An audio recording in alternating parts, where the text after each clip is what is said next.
Back in 1999, we had a tornado hit at our Jefferson School site.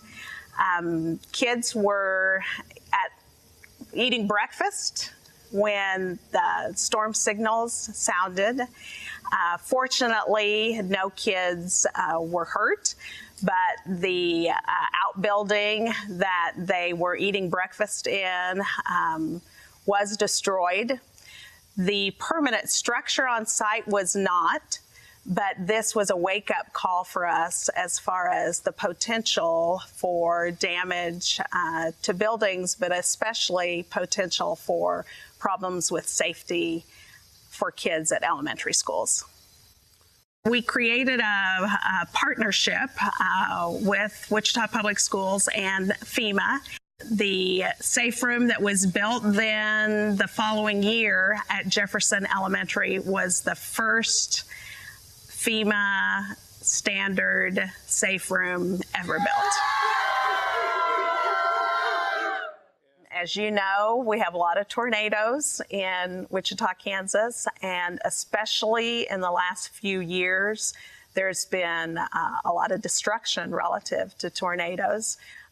Greensburg, Kansas is fairly close to Wichita, and of course that city was basically totally leveled. So to have a safe room in a school just relieves the anxiety for principals, for teachers, for parents.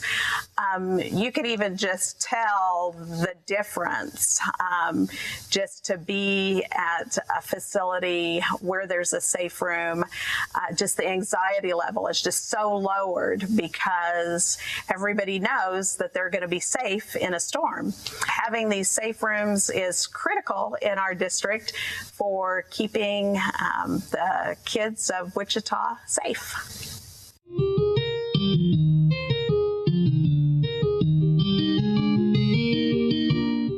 Wichita Public Schools had recently passed a bond issue. The very purpose of our bond issue was to provide infrastructure, provide air conditioning in our schools. Originally, we hadn't planned on building safe rooms as a part of that bond issue, but because of the timing of the standard being written, because of the timing of the tornado, and then because that we became aware that FEMA did mitigation by providing funds for schools. We furthered the partnership beyond the writing of the standard and began building a number of safe rooms in our district that FEMA funded.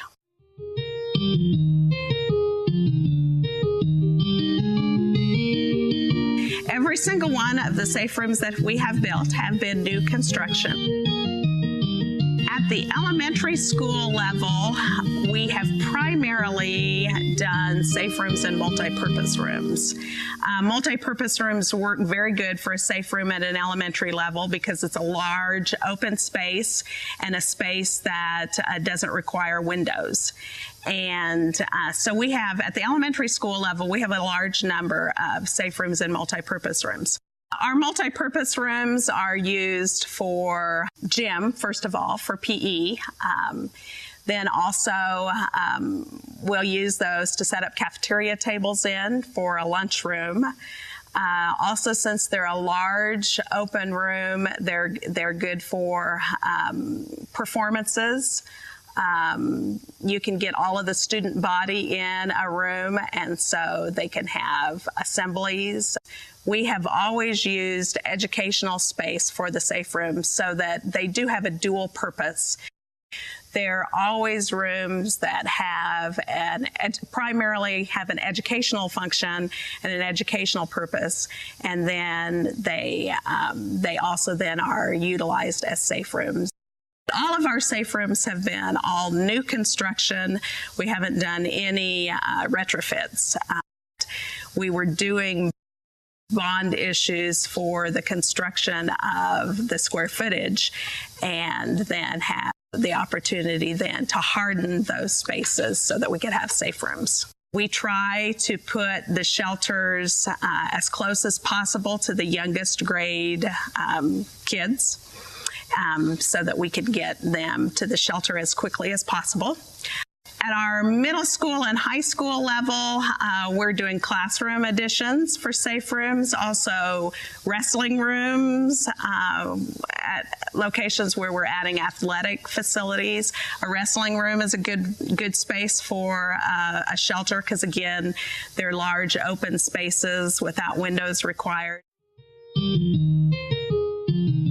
My advice to a school board that's considering putting in safe rooms is that it is very definitely worth the time and the effort and the choice to raise the funds to provide safe rooms. We have had so much success with our bond issues. The school environment is so critical for education. To have a good environment for kids to learn and go to schools is very critical. And even though it does take a lot of time to plan, and it takes a lot of work and a lot of extra effort and a lot of funds to do the building, it's definitely worth all of the effort for the kids.